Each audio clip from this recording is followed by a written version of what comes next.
and Trotter, we see this every year, right? Like, like Danny Hurley likes to say, where did people have us ranked preseason 2 years ago? Where'd they have us ranked last year? Well, we've already seen, I think, three of maybe the top handful of teams come up with a loss and others who have exceeded expectations. Let's start first with Kentucky. Obviously, the win over Duke at the Champions Classic, that was huge. But you have identified them as the team that has I don't want to say overachieved, but exceeded your expectations most so far. Tell me why. Yeah, I think that the way that they're doing it is just a little bit different. I think the rim rate that they've had offensively is really impressive. I was in on this team. I had them ranked in the top 20. I think I had them top 4 or 5 in the SEC. So I was in on them, but the way that they're doing it without necessarily shooting, 50% of their shots from three, they're awesome in transition. I love how they run off of makes. Like they're getting the ball out of the net, getting it up the floor, push ahead passes, and it's just working. And I think Kentucky really is the sum of its parts. Like everything just works together really well. I don't know if they have that alpha dog, like who's like the number one guy in late clock situations who can score. But I think the system is the alpha here. Like just the ability to have like a little bit different every night. Maybe it's a Kobe Brea night. Maybe it's an Otega Owe night. Maybe it's Lamont Butler getting into the middle of the floor and making plays. Maybe Jackson Robinson is getting going from three. Maybe it's the bigs. Amari Williams has been great. Brandon Garrison coming off the bench has been really good. So everything here is working together very well. Now, I still have some questions about them defensively, but I do understand. I think that Mark Pope, his ability to adjust is huge. They were getting absolutely carved in pick and rolls in the first half against Duke. They completely ditched their pick and roll coverages, completely changed it in the second half, and had a lot better results. So you're kind of banking on the coaching and the roster construction here. And now we're kind of recalibrating my expectations for Kentucky, where I don't think it's crazy for them to be uttered in the same breath with an Auburn or an Alabama or a Tennessee as a legit SEC championship favorite. And I didn't have them there in the preseason. All right, here's my 2 points on Kentucky. Number one, my biggest question going into the year was all about roles. I thought they had 10 players and not very much separation between the two, and I wondered who would emerge into the alphas. Well, you know what?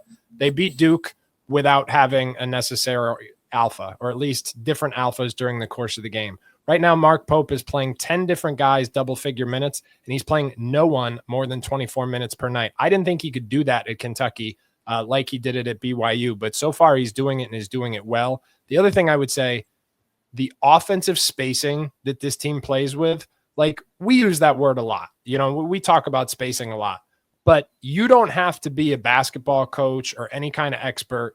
You can just turn on the TV and say like, oh, none of Kentucky's players are standing next to each other at any point in time. Like, oh, they have one guy in that corner, one guy in that corner. They run to corners in transition. They have their spacing is as obvious as anyone's in the country, and they're passing the ball really well because of it.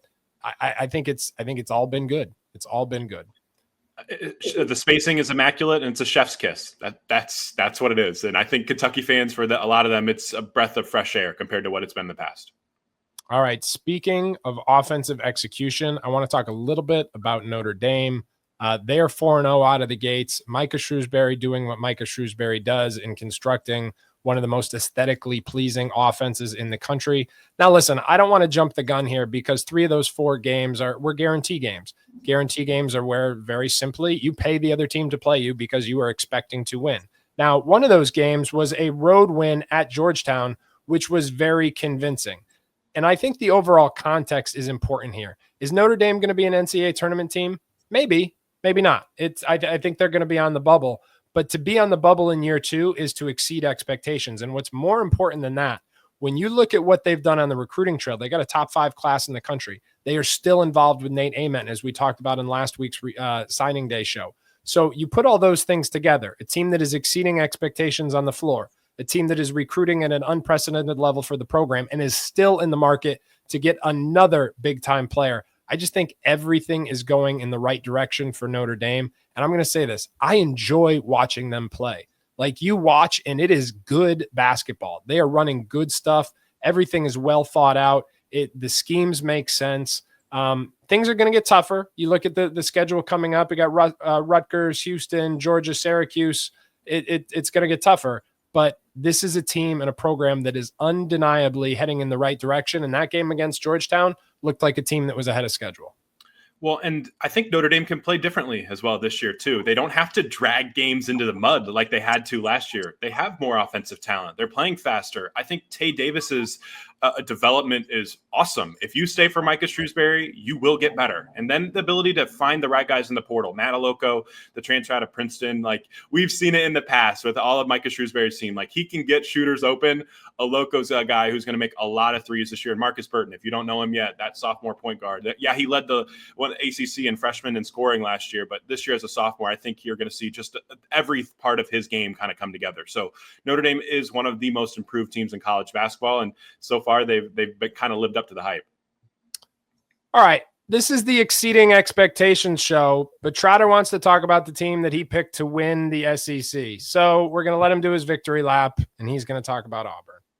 Yeah, so like I was one or maybe two guys to pick Auburn to beat Alabama to win the SEC, and after you deserve your flowers on this, yeah, no doubt about it. Yeah, like this was just simply a bet on this backcourt being a whole lot better with some guys leaving and some of the additions that they brought in. And Todd Pettiford has been a whole lot better than maybe I necessarily expected, but you've gotten the Miles Kelly game. You've had the Denver Jones as improvement. You've seen Chad Baker-Mazara continue to make another step.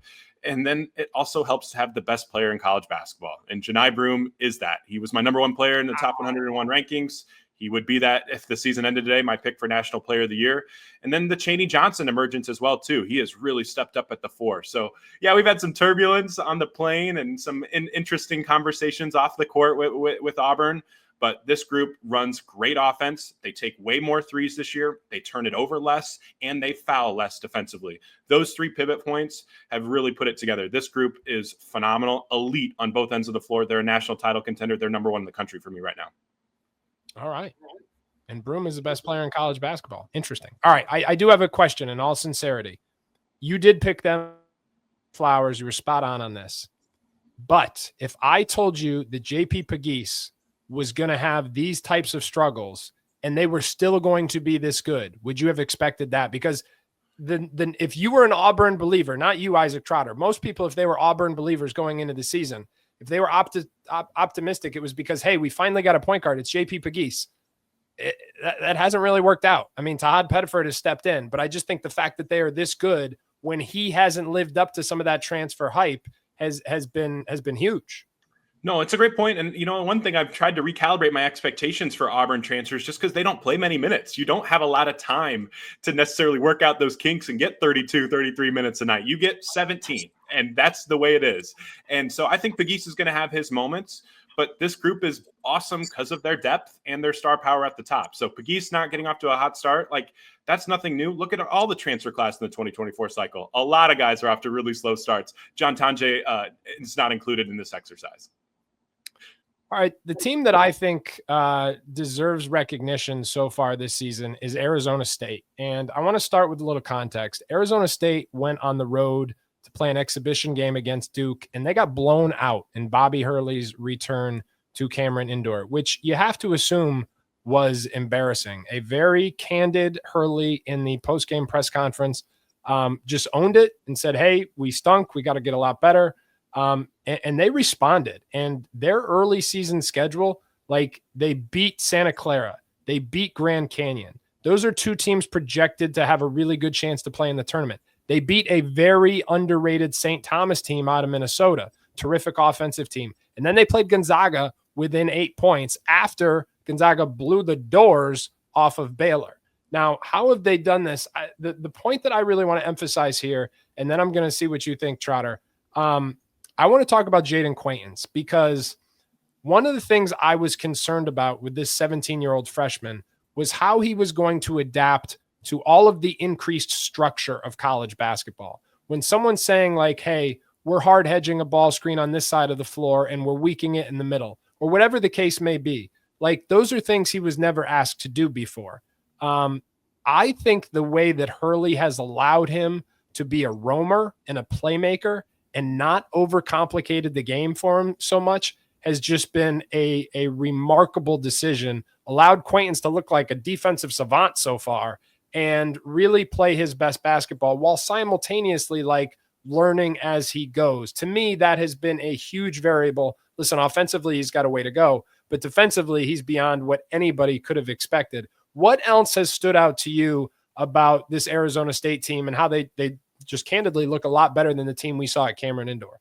Yeah, I think they've insulated some of their youngsters in really nice ways too. Josan Sannon, you've seen moments from him where he's coming off pin downs and getting after it, and just a really skilled shot maker. We knew that was his MO, but when he doesn't have it, they have other guys here. Alston Mason, a transfer out of Missouri State, has been really solid for them at point guard. Oh, look, another Missouri Valley transfer transferring up into the high major ranks and balling. Like, where have you heard this story before?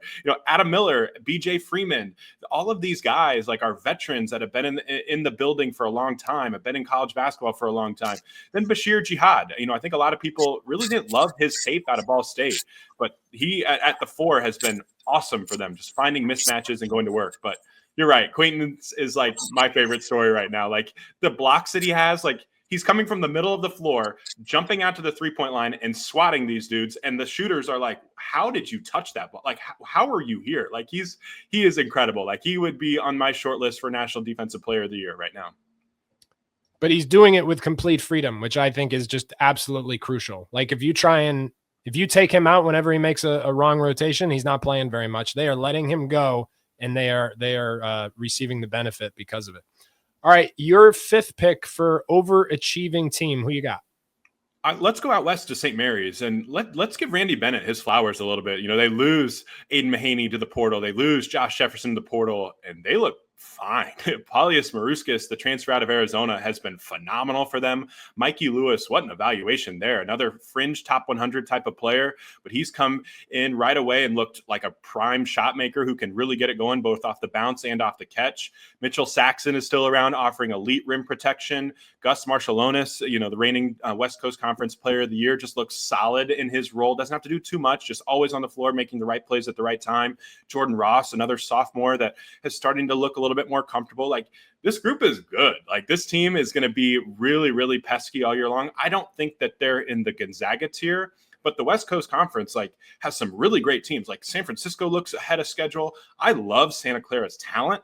They haven't played that well though so far. Like St. Mary's has been the one though that's really separated from that pack. I think a lot of people envision, St. Mary's is like kind of coming down. Maybe they could finish 3rd. Maybe they could finish 4th. Like no, like at this rate, like this group is clearly the 2nd best team in the West Coast Conference, and they have a real path to an at-large bid because Randy Bennett is really good at his job. Like sometimes we shouldn't overthink these things a little bit. Like new faces come in, things change, but if Bennett's on the sideline, St. Mary's is probably be pretty good. It's been interesting to see how slow they are playing on the offensive end of the floor and then how much they are relying on the offensive glass. I know that's something you have written about, not specific to St. Mary's, but just more and more teams who feel like they don't have to choose between offensive rebounding and defensive transition. St. Mary's is going to the glass, and it's helped them to have a top 20 offense. Right now, they're number 4 in the country in offensive rebounding. So that is clearly working out for them. All right, the team I want to talk about, I'm going to wrap up here. I want to talk about Chris Holtmann because he took over a DePaul program that won 3 games last year. 3 games.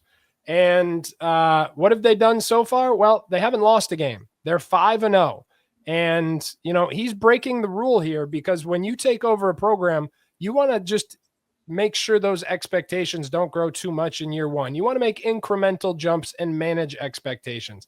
And I get it. They haven't played any high major schools yet. Their best win right now, aside from maybe an OT win over Southern Indiana, is probably Duquesne. But hey, they're 5-0.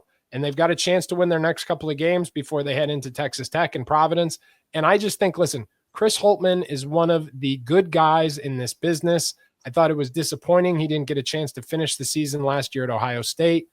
To his credit, he took over a DePaul program that has not been good for a long time, and he has made them respectable. And he's also done it in ways that is going to continue to build momentum on the recruiting trail. So I've liked everything I've seen so far from DePaul, and I just think Holtmann deserves some love for what he's been able to achieve so far in your hometown of Chicago. So you tell me what you got on them.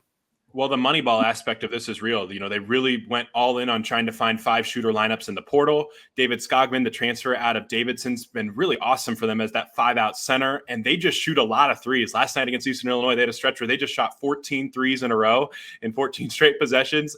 That's their game. But man, they can get after it. Jacob Meyer's been awesome for them. Isaiah Rivera, another transfer out of UIC, has been, a guy that I was really impressed with as an off movement shooter when I was doing my portal research. So they've done a really good job, and they still haven't really totally unlocked Bladen Blocker yet. He's missed a game with an injury. He's working his way back. That Arkansas transfer is going to be a big deal for them. He had some huge showings in the preseason in some of their exhibition scrimmages. I think he's going to be a big part of this team. DePaul's good, man. Like they have improved a lot, and obviously it's coming from the basement, right? There's only way is up, but Chris Holtman deserves a lot of credit for his ability to change using a unique way of like, hey, we just have to shoot a lot of threes. That gives us our best chance mathematically to win. And so far it's worked. Yeah, they're top 10 in the country in threes attempted relative to all their field goal attempts, and they're top 12 in the country in terms of the amount of field goals that have been assisted. So they're playing with space, they're surrounding the court with shooting, and they are reversing the ball until they get open shots. It's just sound basketball, and it's got them a little bit ahead of schedule so far. All right, he is Isaac Trotter. I am Adam Finkelstein. You are watching the 24/7 Sports channel. You've got lots more. You can head on over to 247sports.com. You know what we've got over there: wall-to-wall team coverage, recruiting rankings, transfer portal updates, and of course, to keep it locked right here on the 24/7 Sports channel. We've got your football shows, we've got your basketball shows, and we are the place to be when it comes to the best football and basketball live commitments in the country.